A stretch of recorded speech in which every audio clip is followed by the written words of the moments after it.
If you've ever wondered, is that legal in a housing dispute, you're not alone. As Bodie Brooks shows us, Lexington housing experts get a lot of questions and spent the day trying to educate renters on their rights. Yeah, Marvin, if you've signed the dotted line on a lease, there are certain things you're entitled to and certain things you're not. And that can become a little unclear in a messy dispute or if a new law changes up what you thought you knew. Now, they can't kick you out for a few different things. There's a few reasons why they can't. No matter where you call home, when legal issues pop up, it can create a lot of uncertainty about keeping a roof over your head.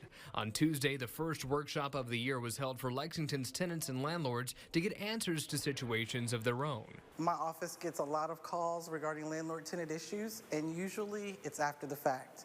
It's 2 days after the eviction has happened. What we're trying to do is just educate folks so that they know ahead of time what their rights are, what their responsibilities are, so that when the crisis comes, hopefully it's not a crisis. Lexington's Community and Resident Services Director Danielle Sanders says it's not uncommon for people to call with some misconceptions about what they can and cannot do in a housing dispute. People think, well, my landlord, I've been asking for this, it hasn't been done, I'm going to withhold rent, and that is not law. But the office can help guide people to figure out what their legal options are. Sanders says they've also helped clear some confusion on a new law. A ban on discriminating against a tenant's source of income, like Section 8 vouchers, was briefly enforced in Lexington before being nulled by this year's House Bill 18, prohibiting cities from making such bans. Right now, that ban is not in place.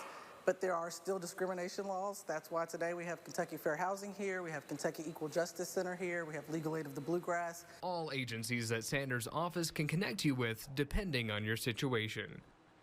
And if you missed out on today's workshop, 2 more are being planned for this year, a Spanish language version in August and another in November. But you can contact the office anytime calling the number in this story on fox56news.com.